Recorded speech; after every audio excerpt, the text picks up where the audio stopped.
Hello class, welcome back बच्चों। तो प्यारे बच्चों, स्टार्ट कर रहे हैं नया lecture. Babu, elasticity of demand theoretically खत्म हो चुका है। अब बाबू प्रैक्टिकल चर्चा करनी बकाया है। मुझे लगता भी नहीं बेटा इस चैप्टर से थियोरेटिकली कुछ आएगा। बिल्कुल सीरियस नोट पर बाबू, आना चाहिए प्रैक्टिकल ही, हर हाल में एक या दो। ठीक है, आपको कैसे प्रिपेयर करना है ये आप देखो। ठीक है जी, मैंने बता दिया कि मेरी चॉइस क्या है अगर मुझे पेपर बनाना है। अब रही बात बेटा न्यूमेरिकल्स की, घूम फिर के एक ही फॉर्मूला पे सारे न्यूमेरिकल खत्म हो जाते हैं। एक ही फॉर्मूला है। ठीक है जी, जो बच्चे नहीं भी आए थे आज भी समझने की कोशिश करोगे, थियोरेटिकल नहीं भी होता तब भी प्रैक्टिकल हो जाएगा। लो जी बाबू, एक ही फॉर्मूला है, आपको याद होगा परसेंटेज और प्रोपोर्शनेट मेथड से प्राइस इलास्टिसिटी कैलकुलेट करने का फॉर्मूला। बाबू हम बात करते थे percentage change in demand upon percentage change in price. बेटा अगर प्राइस एक सर्टेन परसेंटेज से चेंज हो जाए, उसकी वजह से डिमांड कितने परसेंट से चेंज होगी, यही बताता है बेटा इलास्टिसिटी ऑफ डिमांड। इसे हम डिनोट करते हैं विद ईडी। याद होगी बात। बाबू अब इसी टर्म को मेरे को कैसे लिख सकता हूं ये देखना है। अगर आपको याद हो बेटा, मैंने इस टर्म को ऐसे लिखा था, delta Q upon Q multiplied bye 100। बाबू डेल्टा का क्या मतलब होता है? चेंज। सब पढ़ रहे हैं मुझसे शुरू से ही, पहले दिन ही बोलना शुरू कर दिया था शायद। बाबू डेल्टा का मतलब चेंज से है। और चेंज कैसे निकलता है भाई बेटा? अगर कोई क्वेश्चन ये कह दे कि प्राइस पहले 4 था आज 5 हो गया, प्राइस पहले 4 था आज 5 हो गया, और क्वांटिटी डिमांडेड पहले 120 थी आज 100 हो गए। सर अगर आप सच में चेंज निकालने के इच्छुक हो तो यही तो करोगे कि क्वांटिटी डिमांडेड अब क्या हो गई और पहले क्या हो गई। 100 माइनस 120 चेंजेस 20 माइनस 20। समझ में आ रही है बेटा बात? चेंज कैसे आएगा बेटा? बाबू Q1 माइनस क्यू, आज क्या क्वांटिटी डिमांडेड है, पहले क्या क्वांटिटी डिमांडेड थी, आ गया चेंज। बाबू यहां पर चेंज क्या आया? 100 माइनस 120 यानी कि माइनस का 20, ये चेंज आया। ओरिजिनल क्वांटिटी कितनी है? ओरिजिनल क्वांटिटी बेटा 120 ही है। और बाबू जब आप परसेंटेज चेंज निकाल रहे हो, सर बिना 100 से मल्टीप्लाई करे कौन परसेंटेज चेंज निकाल देगा भैया? 100 से मल्टीप्लाई करोगे तभी तो आंसर परसेंटेज में आएगा। समझ में आ रही है सारी बात? बाबू चेंज कैसे निकल सकता है? Delta Q upon Q multiplied bye 100। कोई दिक्कत कोई परेशानी तो नहीं? Same way Babu percentage change in price, delta P upon P multiplied by 100। Sir delta का मतलब ही चेंज है। बाबू अगर मुझे कभी प्राइस का चेंज कैलकुलेट करना हो कैसे कर सकते हैं? जैसे ये कर, सर P1 माइनस पी, आज क्या प्राइस है 5, पहले क्या प्राइस था 4, तो चेंज कितना हुआ 1 का। ओरिजिनल प्राइस कितना है? ओरिजिनल तो भैया 4 ही था पहले, कैलकुलेट हो सकता है, कोई दिक्कत कोई परेशानी तो नहीं? अगर मुझे यही न्यूमेरिकल सॉल्व करना हो तो यही कर देते हैं। सर डेल्टा क्यू अभी आपने कैलकुलेट करा -20 upon original quantity 120 multiplied by 100%। बेटा डिवाइडेड बाय डेल्टा भी अभी कैलकुलेट करा 1, original prices 4 multiplied by 100। Sir ये टर्म कैलकुलेट होकर कितनी आई? ये आ रही होगी बेटा 16.67। ठीक है जी। और बाबू ये टर्म कैलकुलेट होकर कितनी आई? बेटा ये टर्म आ रही होगी 25। कोई दिक्कत कोई परेशानी तो नहीं? यानी कि बेटा ये कुल मिला के आ रहा होगा 2/3, यानी कि इसका आंसर आ रहा होगा 0.67। 1 मिनट के लिए प्लीज सामने देखते रहना। बाबू प्राइस इलास्टिसिटी का आंसर हमेशा माइनस में आएगा, कोई दुनिया की ताकत नहीं रोक सकती, हमेशा। लेकिन जब आखिरी में आंसर लिखोगे तो बेटा माइनस साइन हटाना मत भूलना, क्योंकि प्राइस इलास्टिसिटी हमेशा एब्सोल्यूट टर्म्स में रिप्रेजेंट होती है। सारी दुनिया जानती है आंसर क्यों माइनस में आएगा, there exist a inverse relationship between price and quantity demanded. बाबू अगर प्राइस बढ़ेगा तो सब जानते हैं ये जो सॉरी अगर प्राइस बढ़ेगा तो सब जानते हैं बेटा क्वांटिटी डिमांडेड गिरेगी। एक चीज का चेंज नेगेटिव होगा या इसका, इसलिए आंसर हमेशा नेगेटिव आएगा। अगर मैं बोल रहा हूँ न्यूमरेटर या डिनोमिनेटर में से एक चीज तो नेगेटिव आएगी आएगी, एक चीज बढ़ेगी तो दूसरी गिरेगी, दूसरी बढ़ेगी तो पहली गिर जाएगी, एक चीज तो गिरेगी ना, तो आंसर तो 100% ही नेगेटिव आएगा। पर बाबू बिल्कुल फाइनल में जब आप आंसर लिखो तो बेटा नेगेटिव साइन हटाना मत भूल जाना। क्लियर है बात? पक्का से समझ में आ गई बात? बाबू इससे हम बोलते थे परसेंटेज मेथड, और बेटा इसी से बन जाता था प्रोपोर्शनेट मेथड भी, अगर आपको याद हो। बाबू बना देते हैं प्रोपोर्शनेट मेथड, सामने देखते रहना सब। बेटा मैंने ये डिसाइड करा ना परसेंटेज मेथड में, बाबू इसी को अगर प्रोपोर्शनेट में कन्वर्ट करना हो कैसे कन्वर्ट कर सकता हूं, इसी को प्रोपोर्शनेट में कन्वर्ट करना है। सर 100 से 100 cancel, first multiplied by 4, second multiplied by third. बाबू कर लो फर्स्ट मल्टीप्लाइड बाय 4। अगर ये याद रख सकते हो सारे न्यूमेरिकल हो जाएंगे। मैं तो इससे भी कर दूंगा, इससे भी कर दूंगा, जिससे आप कहोगे उससे कर दूंगा, क्योंकि दोनों बातें सेम है। ठीक है जी, पर ये बहुत इजी पड़ता है, बहुत easy. Delta Q upon Q, P upon delta P, कोई दिक्कत तो नहीं? पक्का से क्लियर? आगे बढ़ सकते हैं, कर देंगे क्वेश्चन स्टार्ट। बाबू क्वेश्चन स्टार्ट कर रहे हैं और आज का टारगेट है कम से कम 15 एग्जाम्पल, 41 है, यही करने हैं, कोई होमवर्क नहीं, जरूरत ही नहीं पड़ेगी। ठीक है जी, 2 दिन लगेंगे, सारे के सारे खत्म कर लेंगे। ठीक है, अगर मुझे करने हो तो सच में बेटा एक दिन का भी मुद्दा नहीं है। अभी कुछ दिन ऐसा हो सकता है कुछ किसी क्वेश्चन में फंसो, ठीक है ना, और वो फंसोगे बेटा इस वजह से नहीं कि इकोनॉमिक्स में कोई कंसेप्ट मुश्किल है, इस वजह से कि ये इंग्लिश सही से नहीं पढ़नी आती। एक्चुअल बात बता रहा हूँ आपको, मैथ्स में, अकाउंट्स में, इकोनॉमिक्स के, न्यूमेरिकल में बच्चा फंसता तब है जब उसे इंग्लिश ढंग से पढ़नी नहीं आती। ये चीजें मैं कई बार प्रूव करूंगा आपके सामने, अकाउंट्स में भी देख लेना। चलो खैर पढ़ते हैं बेटा। कहते हैं when price is 10 per unit, demand for a commodity is 100 unit. तो अगर प्राइस 10 था किसी कमोडिटी का तो बेटा उसकी डिमांड 100 थी। As the price falls to 8 per unit, अगर प्राइस गिर के 8 तक आ जाए, मुझे लगता है शायद इस वर्ड का मतलब पता होगा 2। बाबू अगर प्राइस गिर के 8 तक आ जाए फिर क्या होगा? कहता है demand expands to 150 unit. Demand कितनी हो जाती है? 150 हो जाती है। कैलकुलेट कर दो इलास्टिसिटी ऑफ डिमांड। आओ जी बाबू, प्राइस 10 था तो क्वांटिटी डिमांडेड 100 थी, प्राइस गिर के 8 तक आ गया तो क्वांटिटी डिमांडेड 150 तक आ गई। इलास्टिसिटी ऑफ डिमांड बताना है, वो तो मैं कैलकुलेट कर ही रहा हूं। सर डिग्री याद है इलास्टिसिटी की?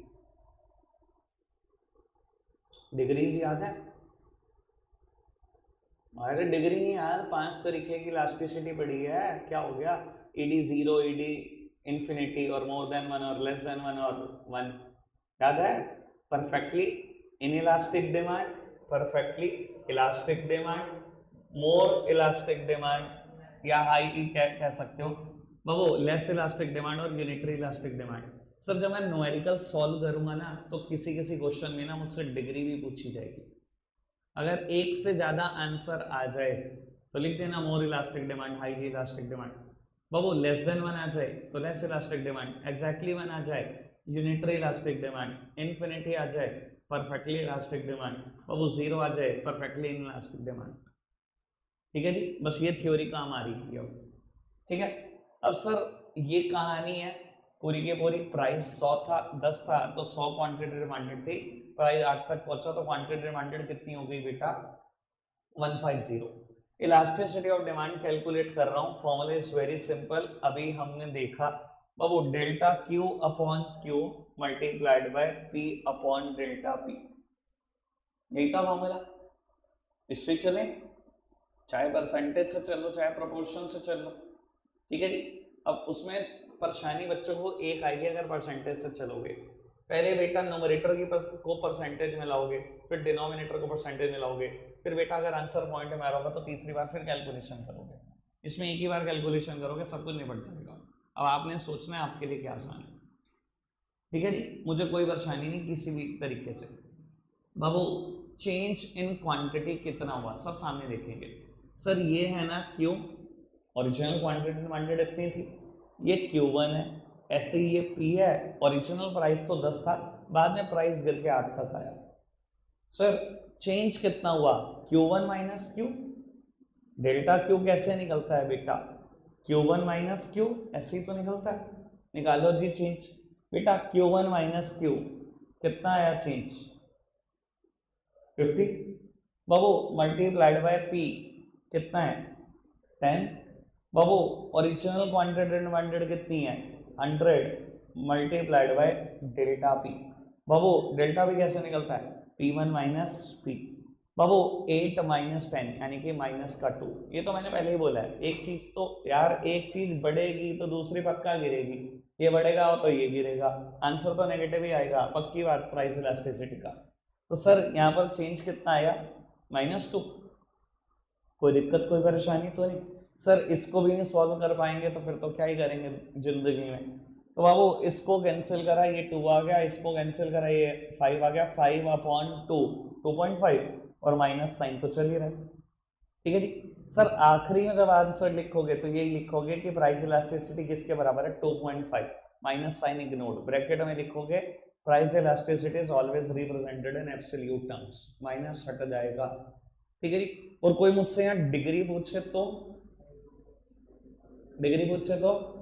बाबू ये बेवकूफी मुझे नहीं चाहिए कि बिना माइनस साइन हटाए डिग्री सोचने लग गए। प्राइस इलास्टिसिटी की रेंज 0 to इंफिनिटी है, आंसर तो नेगेटिव जाएगा ही नहीं। पहले उसको एब्सोल्यूट टर्म्स में रिप्रेजेंट कर लेना, फिर सोचना डिग्री। मोर देन 1 है, हाईली इलास्टिक डिमांड, कोई दिक्कत कोई परेशानी तो नहीं, पक्का से क्लियर इतनी बात। आगे बढ़ जाए, आओ जी प्यारे बच्चों सेकंड एग्जांपल की तरफ बढ़ते हैं। सर कोशिश करना मुझसे कम कराओ क्योंकि एक ही जैसे हैं 15 तक न्यूमेरिकल, कल मैंने करे ऐसा लगा होगा कुछ 2-3 मिनट, सच में मजाक छट के मैंने करे कल बैठकर तो 2-3 मिनट लगे, मैंने कहा यार ये क्या न्यूमेरिकल है, क्या इनका लेवल है, क्या कराऊंगा बच्चों को, ये लेवल है इसका, सच में एक जैसी बात है। एक काम करो पहले आप सेकंड क्वेश्चन ट्राई करो, हो जाए तो देखेंगे, थोड़ा सोच के करना।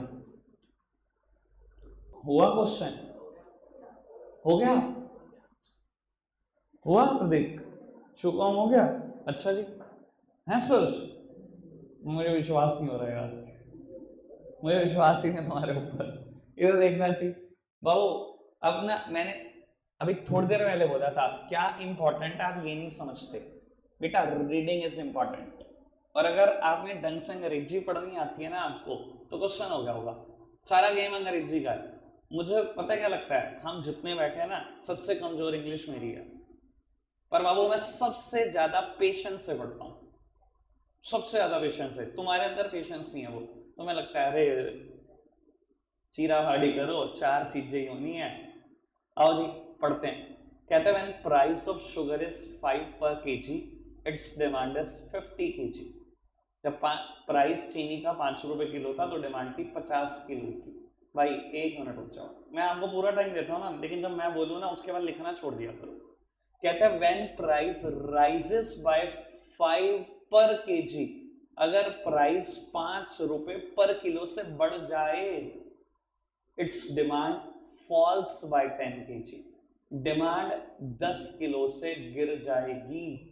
Calculate price elasticity of demand. मैं यही लिखने में इंटरेस्टेड हूं, 2-4 चीजें। सर अगर प्राइस 5 था तो क्वांटिटी डिमांडेड 50 थी। सर अब मुझे नहीं पता कितने बच्चों ने यहां P1 लिखा और लिख दिया 5, वो गधे हैं जिनको रीड करना नहीं आता। हर क्वेश्चन में P1 Q1 नहीं दिया होगा सीधा, रट्टू तो उसने बोला व्हेन प्राइस राइजेस बाय 5 पर केजी, अगर प्राइस 5 रुपए किलो से बढ़ जाए, यानी कि पहले 5 था, 5 से बढ़ जाएगा तो 10 पे आ जाएगा। यानी कि अगर आप सोच सकते हो तो बेटा सीधा डेल्टा पी दे रखा है। डेल्टा पी का मतलब है चेंज इन प्राइस। उसने कहा प्राइस 5 रुपए किलो से बढ़ जाए तो चेंज ही तो दे रखा है, सीधा सीधा चेंज ही तो दे रखा है। उसने कहा प्राइस 5 रुपए किलो से बढ़ जाए, और चेंज का क्या मतलब होता है? प्राइस 5 रुपए किलो से बढ़ गया, चेंज हो तो क्या प्राइस में 5 रुपए किलो का। कहता है क्वांटिटी डिमांडेड 10 किलो गिर जाएगी, its demand falls by 10 kg। Sir पहले 50 किलो की डिमांड है, अगर 10 किलो से डिमांड गिरेगी तो 40 आएगी। Q1 40 है। जिसने भी Q1 लिख दिया ना बेटा 10, गधा है वो, उसे इंग्लिश नहीं पढ़नी आती बाबू। डिमांड 10 से गिर जाएगी, यानी कि चेंज कितना होगा डिमांड में? 10 किलो का। और अगर आप समझदार हो तो बेटा ये नेगेटिव चेंज होगा। जिसने नेगेटिव नहीं लिखा समझ जाना तुम्हें कितना आता है, क्योंकि रीड ही नहीं करते तुम ढंग से।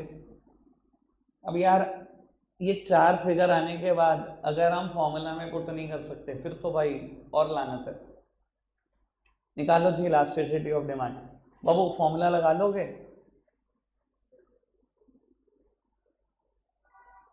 ठीक है जी बेटा, कितना था चेंज इन क्वांटिटी?